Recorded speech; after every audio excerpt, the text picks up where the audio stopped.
Welcome to MKR. मेरा नाम है मनदीप। इस वीडियो में करेंगे क्लास 9th के सब्जेक्ट मैथ से चैप्टर नंबर 9 जिसका नाम है सर्किल्स। सर्किल्स की करेंगे इंट्रोडक्शन वाली वीडियो। इंट्रोडक्शन में क्या करते हैं भाई, जो भी कॉन्सेप्ट होते हैं, जो भी फॉर्मूले होते हैं चैप्टर के, उन सभी को समझा जाता है ताकि जो भी हमारी एक्सरसाइज में क्वेश्चंस आएंगे या फिर इस चैप्टर से एग्जाम्स में क्वेश्चंस आएंगे उनको सोल्व करना हमारे लिए इजी हो जाए।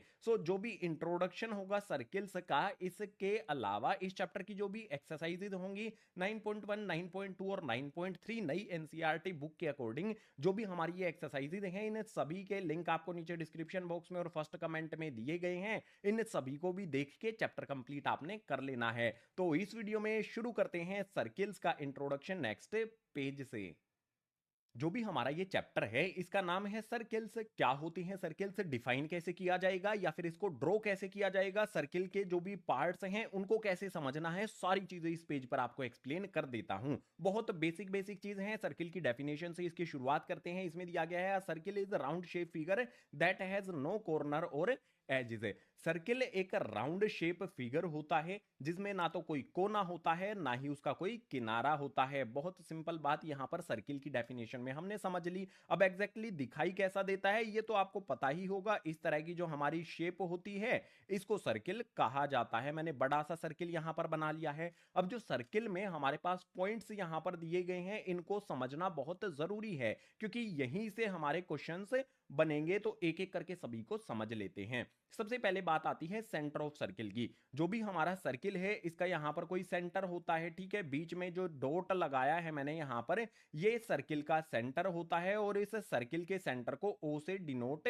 किया जाता है, ठीक है। तो सबसे पहला पॉइंट जो भी हमारा सेंटर ऑफ सर्किल है उसको ओ से डिनोट किया जाता है। ये बिल्कुल बीचों बीच एक बिंदु होता है सर्किल का। इसके बाद नेक्स्ट पॉइंट आता है रेडियस ऑफ सर्किल। जो भी सर्किल का सेंटर होता है, सर्किल के आउटसाइड की तरफ जो हम लाइन ड्रॉ करते हैं, जैसे यहां पर मैंने ओ से यहां पर बाहर की तरफ एक लाइन ड्रॉ कर दी है। मान लो ये हमारा पॉइंट हो जाता है ए। तो ओ से ए जो हमारा यहां पर है इसको कहा जाता है रेडियस ऑफ सर्किल। ओ ए को कहा जाता है और रेडियस ऑफ सर्किल को डिनोट करने के लिए हम स्मॉल आर का यूज करते हैं। इस बात का भी आपने ध्यान रखना है, ठीक है। ओ ए हमारा हो जाता है यहां पर स्मॉल आर यानी कि रेडियस ऑफ सर्किल। नेक्स्ट हमारी बारी आ जाती है यहां पर डायामीटर ऑफ सर्किल की। जो भी हमारा ये सर्किल है इसका डायामीटर क्या होगा, जो भी हमारा रेडियस है उसका डबल कर देंगे तो डायामीटर हो जाता है, ठीक है। बिल्कुल सीधी लाइन अगर मैं सेंटर से होती हुई इस तरह से ड्रॉ कर दूंगा, जैसे मान लो ये वाली जो लाइन है मेरी ए से लेके बी तक ये चली जाती है, ठीक है। ए से लेके बी तक ये लाइन चली जाती है और ये ओ सेंटर से होकर गुजरती है। तो हम क्या कहेंगे, डायामीटर जो है वो हो जाएगा हमारा ए बी, और डायामीटर को स्मॉल डी से डिनोट किया जाता है। इस बात का भी आपने ध्यान रखना है। अब जो हमारा रेडियस और डायामीटर है इनमें रिलेशन क्या होता है, क्या संबंध होता है, ये भी आपको समझना पड़ेगा। संबंध को यहां पर मैं आपके लिए पेश कर देता हूं। देखो जो भी डायामीटर होता है ना, सॉरी रेडियस होता है ना, हमारा रेडियस होता है डायामीटर अपॉन में 2। यानी कि डायामीटर को अगर हम 2 से डिवाइड कर दे या फिर डायामीटर का हम आधा कर देते हैं तो रेडियस हमें मिलता है। ये रेडियस का फॉर्मूला हमारा बनता है। अगर हमें डायामीटर दिया गया हो, रेडियस फाइंड करना हो, तो डायामीटर को 2 से डिवाइड करके रेडियस फाइंड कर लेंगे। नेक्स्ट बारी आ जाती है यहां पर अगले पॉइंट में कोर्ड ऑफ सर्किल की। जो भी हमारा सर्किल होता है उसकी कोर्ड क्या होती है। देखो कोई भी ऐसी लाइन जो सर्किल के एज टू एज, मतलब यहां से लेके यहां आर पार चली जाती है सर्किल के, वो कोर्ड ऑफ सर्किल होती है। जो हमारी ए बी है ये सबसे बड़ी कोर्ड होती है, ठीक है। जो हमारा सर्किल है उसकी सबसे बड़ी कोर्ड ए बी होती है। इसके अलावा जो कोर्ड है वो मैं और भी आपके लिए ड्रॉ कर देता हूं। जैसे यहां पर मैंने ड्रॉ कर दी है एक लाइन, ये हो जाएगी, इसको नाम दे देते हैं, मान लेते हैं ये हमारा पी पॉइंट हो गया, ये हमारा क्यू पॉइंट हो गया। तो जो भी हमारी पी क्यू है ये क्या होती है भाई, कोर्ड ऑफ सर्किल होती है। इसके सामने लिख देती हैं पी क्यू, जैसे यहां पर मैंने बनाई है, ये कोर्ड ऑफ सर्किल बना दी गई है। इसके बाद है एंगल बाय सर्किल। जो भी रेडियस और डायमीटर मैंने शुरू में बनाए थे उनको हटा देता हूं, ए और बी पॉइंट को भी हटा देता हूं, उनके बारे में आप समझ चुके होंगे। बात करेंगे यहां पर हम एंगल बाय सर्किल। जो भी हमारे सर्किल हैं उसके अंदर कई तरह के एंगल्स बनते हैं। जैसे जो हमारी पी क्यू वाली कोड है ये सेंटर पर एंगल बनाएगी। किस तरह से बनाएगी, जैसे यहां पर ओ से मैं पी को ज्वाइन कर देता हूं, ओ से मैं क्यू को ज्वाइन कर देता हूं तो सेंटर पर यहां पर हमारा एंगल बनता है। ठीक है, जो भी हमारा ये एंगल बनता है ये किसके द्वारा बनाया गया है? कोड जो हमारी यहां पर पी क्यू है उसने सेंटर पर एंगल बनाया है। इसी तरह से ठीक है, आगे हम बात करेंगे, मतलब एंगल बाय सर्किल मैंने अभी आपको आधा बताया है, आधा मैं आपको और बताने वाला हूं।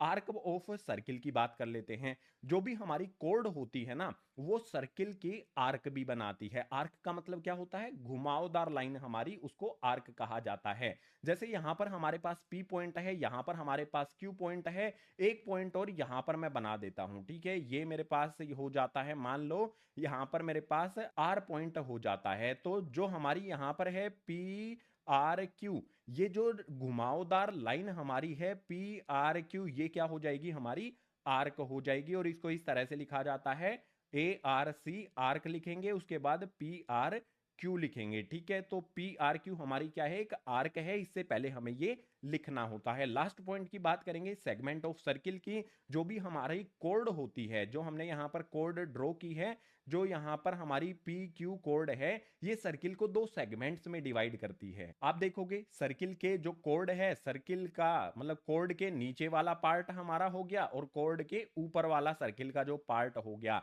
तो जो भी हमारा नीचे वाला पार्ट होता है उसको छोटा सेगमेंट यानी कि माइनर सेगमेंट कहा जाता है। लिख देता हूं यहां पर, ये हो जाएगा हमारा यहां पर माइनर सेगमेंट। और जो बड़ा वाला पार्ट होता है उसको मेजर सेगमेंट कहा जाता है। इस तरह से चीजों को ध्यान रखना है। हमेशा सेगमेंट कैसे बनता है? जो भी कोड होती है वो सेगमेंट में डिवाइड करती है सर्किल को। नीचे जो छोटा होता है उसको माइनर सेगमेंट और जो बड़ा होता है उसको मेजर सेगमेंट कहा जाता है। यहां पर हमारे पास बहुत सारी चीजें हमने समझ ली हैं। मैंने कहा था एंगल बाय सर्किल वाला जो कॉन्सेप्ट है ना, ये आधा बताया है, आधा और समझो। जो हमारी यहां पर कोड है, ये मैंने बताया था सेंटर पर एंगल बनाती है।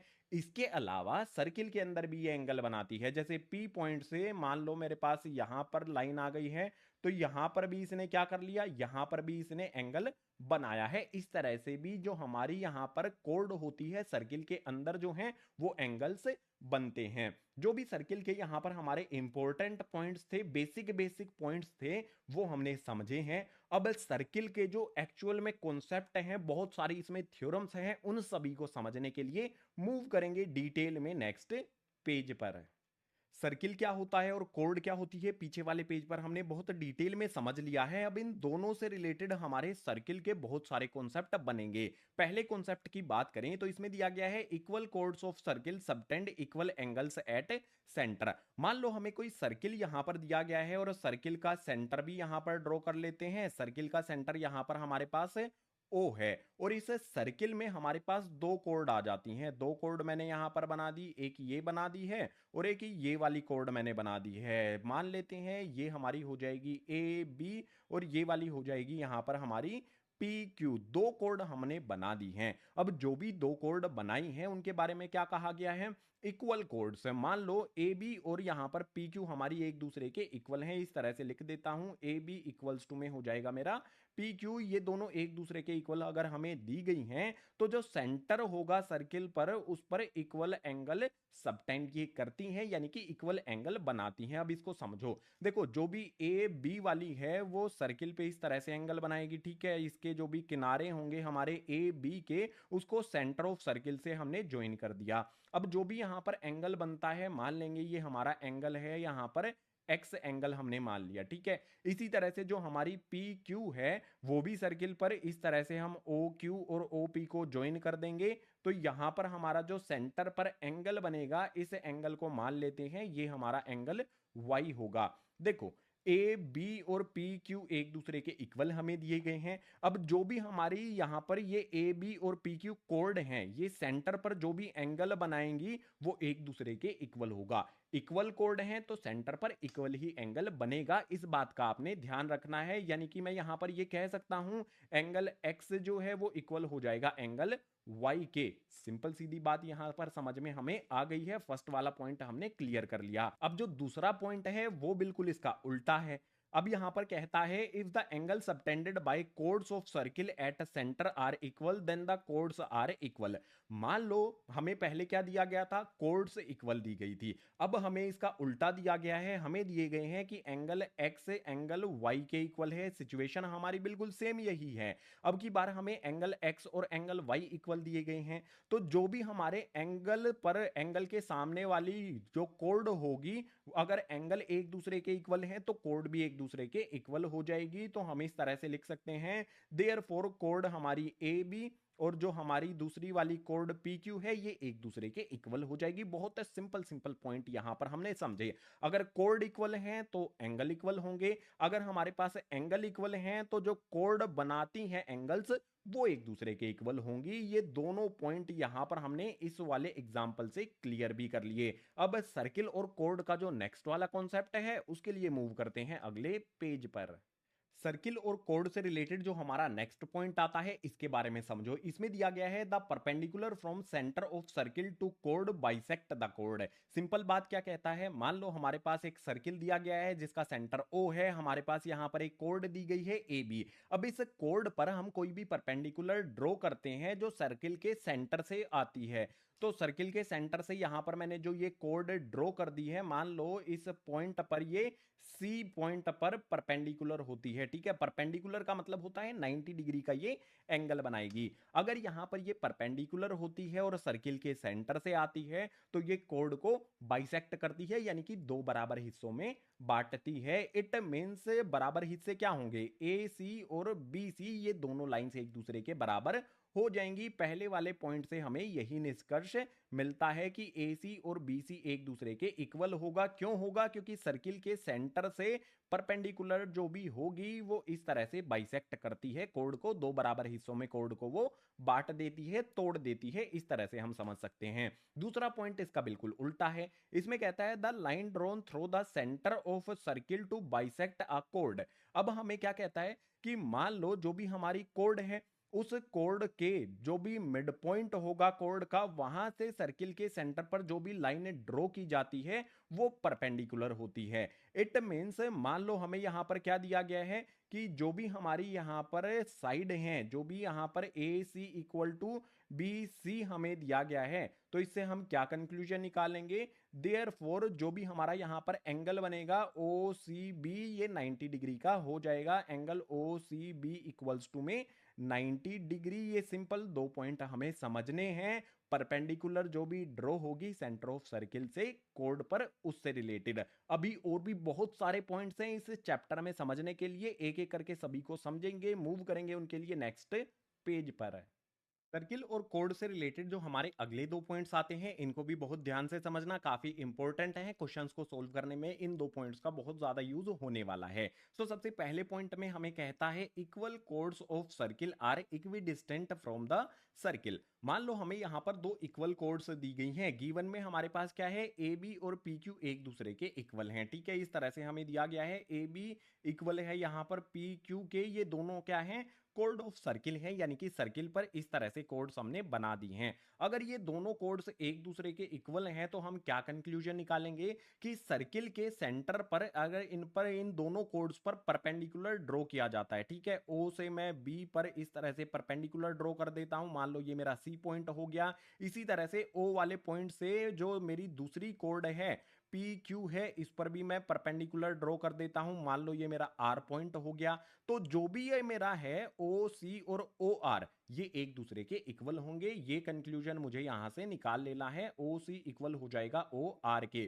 कहने का मतलब क्या हुआ कि अगर दो कोड एक दूसरे के इक्वल हैं तो वो सेंटर ऑफ सर्किल ओ से बराबर दूरी पर होंगी, यानी कि ओ आर और ओ सी एक दूसरे के इक्वल यहां पर हमारा मिल जाएगा। सिंपल चीज समझी हमने यहां पर। अब इससे अगला जो पॉइंट है उसको भी समझो। इसमें क्या दिया गया है, chords equidistant from centre of circle are equal in length. बिल्कुल इसका उल्टा कर देते हैं। हमारे मान लो हमें कुछ इस तरह से दिया गया है कि भाई ओ सी इक्वल है हमारा ओ आर के, दो कोड दी गई हैं हमें सिर्फ यहां पर ए बी और पी क्यू, और कहा गया है कि ये इक्विडिस्टेंट यानी कि सर्किल के सेंटर से बराबर दूरी पर हैं। ओ सी और ओ आर अब की बार हमें इक्वल दे दिया गया है। तो जो हमारी कोड्स होंगी, अगर सर्किल के सेंटर से बराबर दूरी पर कोड्स बनाई जाती हैं तो वो कोड्स एक दूसरे के बराबर होती हैं। इट मींस यहां पर हमारा क्या हो जाएगा, ए बी इक्वल हो जाएगा हमारा यहाँ पर पी क्यू के। यहाँ पर ओ सी और ओ आर अगर इक्वल हो गए तो ए बी और पी क्यू एक दूसरे के इक्वल अपने आप हो जाते हैं। ये सिंपल पॉइंट समझने हैं। अगर कोड एक दूसरे के इक्वल हैं तो वो सेंटर से बराबर दूरी पर होती हैं। अगर कोई कोड सेंटर से बराबर दूरी पर हैं तो वो एक दूसरे के इक्वल होती हैं। दो सिंपल पॉइंट हमें यहां से समझ लेने हैं। अब कोड और सर्किल से रिलेटेड जितने भी पॉइंट थे वो हमने कंप्लीट कर लिए। अब कोड और सर्किल के बाद हमें क्या समझना है उसके लिए मूव करेंगे गाइस नेक्स्ट पेज पर। अब जो हमारा नेक्स्ट कॉन्सेप्ट शुरू होता है उसके बारे में समझो। यहां पर है circle and arc of circle. Arc of circle क्या होती है पहले वाले पेज पर ही मैंने आपको बता दिया था। अब इसमें हमारा सबसे पहला पॉइंट जो है ना उसको समझ लेते हैं। The angle subtended bye an arc at the centre is double the angle subtended bye it at any point on the remaining of the circle. मान लो हमारे पास ये आर्क है, देखो ये मेरा सर्किल हो गया, इसका सेंटर मैं बना लेता हूं। ये सेंटर मैंने यहां पर ओ बना दिया है। अब जो भी मेरा सर्किल का सेंटर ओ मैंने बनाया है इसके अलावा मैं आर्क ऑफ सर्किल भी बना लेता हूं। तो ये मेरी ए बी सी जो आर्क मैंने बनाई है ये सर्किल पर दो एंगल बनाएगी। किस किस तरह के एंगल बनाएगी? एक एंगल ये इस तरह से, जो भी मेरी यहां पर आर्क ए बी सी है ये इस तरह से सर्किल के सेंटर पर एंगल बनाएगी, ठीक है। और एक सर्किल पर बनाएगी, इस तरह से ये एंगल्स बनते हैं। दो एंगल्स यहां पर बनते हैं। मैं इनको वैसे रफली ड्रॉ करके बताया था, आपको इस तरह से मैं ड्रॉ कर देता हूं, ठीक है। अब दूसरा जो मेरा सर्किल पर बनने वाला एंगल है उसको भी मैं इस तरह से ड्रॉ कर देता हूं।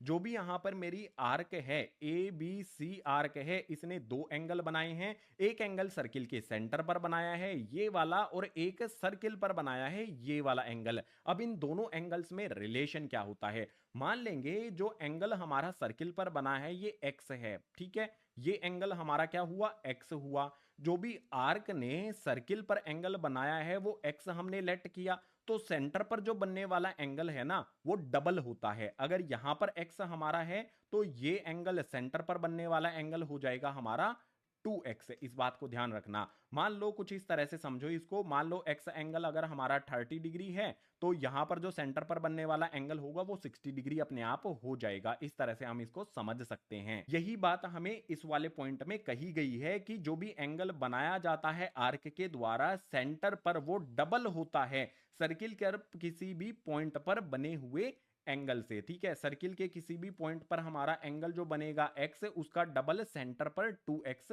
हो जाएगा। सिंपल चीज समझ ली। अब इससे अगला पॉइंट क्या है? Angle in same segment of circle are equal. पहले पॉइंट से रिलेटेड जो मैंने आपको डायग्राम बताया था, इसके बाद नेक्स्ट पॉइंट समझने के लिए इस वाले पार्ट में मुझे रब करना पड़ेगा, ठीक है। मैं इस तरह से चीजों को रब कर रहा हूं।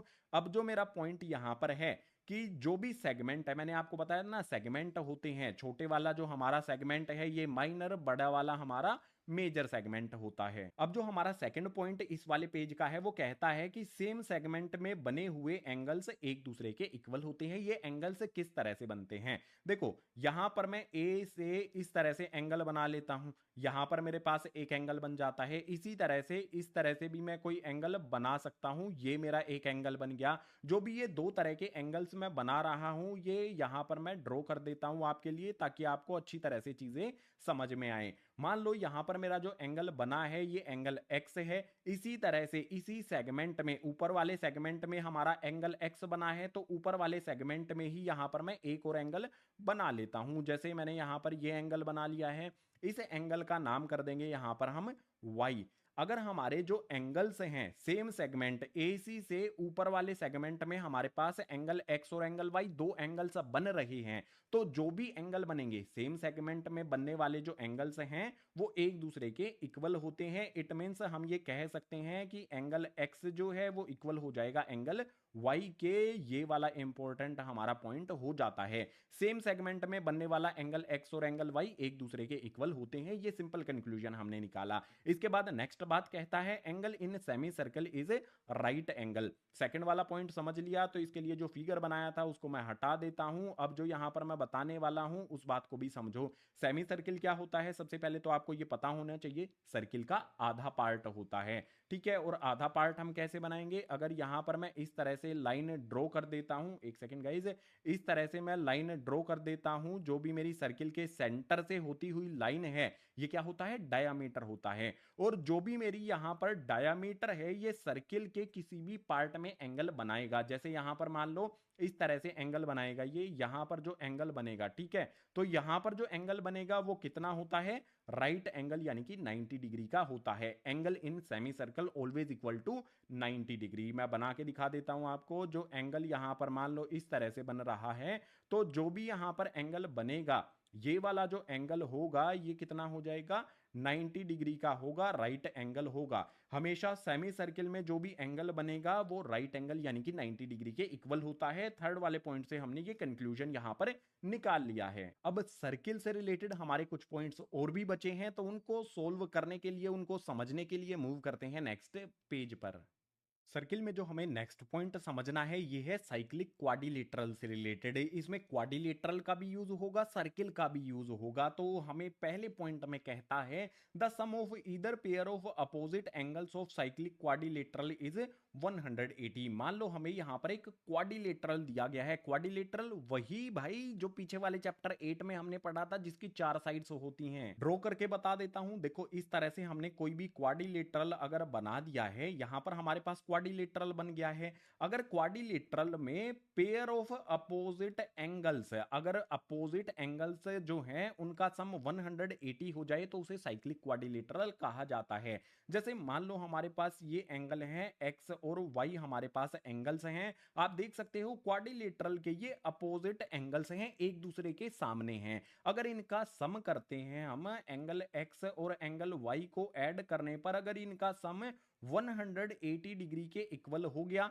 तो इस क्वाड्रिलेटरल को क्या कहा जाएगा, साइक्लिक क्वाड्रिलेटरल कहा जाएगा। आप कहोगे कि साइक्लिक क्वाड्रिलेटरल क्या होता है। जैसे जो भी हमारा साइक्लिक क्वाड्रिलेटरल होता है ना, इसके जो भी यहां पर हमारे एजेस होते हैं वो सारे के सारे सर्किल को टच करते हैं। ये सर्किल के अंदर कुछ इस तरह का दिखाई देता है। देखो जो मैं ड्रॉ कर रहा हूं ना, ये कुछ इस तरह का दिखाई देता है। सर्किल के अंदर जो भी इसके चारों पॉइंट्स हैं, आप देखो यहां पर भी पॉइंट सर्किल को टच करेगा, ये भी सर्किल को, ये भी सर्किल को, ये भी सर्किल को, चारों के चारों वर्टिसेस साइक्लिक क्वाड्रिलेटरल के सर्किल को टच करते हैं। और साइक्लिक क्वाड्रिलेटरल क्या होता है, जब दो अपोजिट एंगल्स जो होते हैं उनका सम इक्वल हो जाए 180 के, तो उसको साइक्लिक क्वाड्रिलेटरल कहा जाता है। अगर हमारा एक्स और वाई का सम हो गया है 180 के इक्वल, तो जो भी हमारा यहां पर पी क्यू आर एस है ये हो जाएगा पी क्यू आर एस हमारा साइक्लिक क्वाड्रिलेटरल। इसके बाद सेकंड पॉइंट में कहता है यहां पर if sum of pair opposite angle of quadrilateral is 180 the quadrilateral is cyclic. Simple यही बात यहां पर हमें की गई है, फर्स्ट वाले में भी और सेकंड वाले में भी।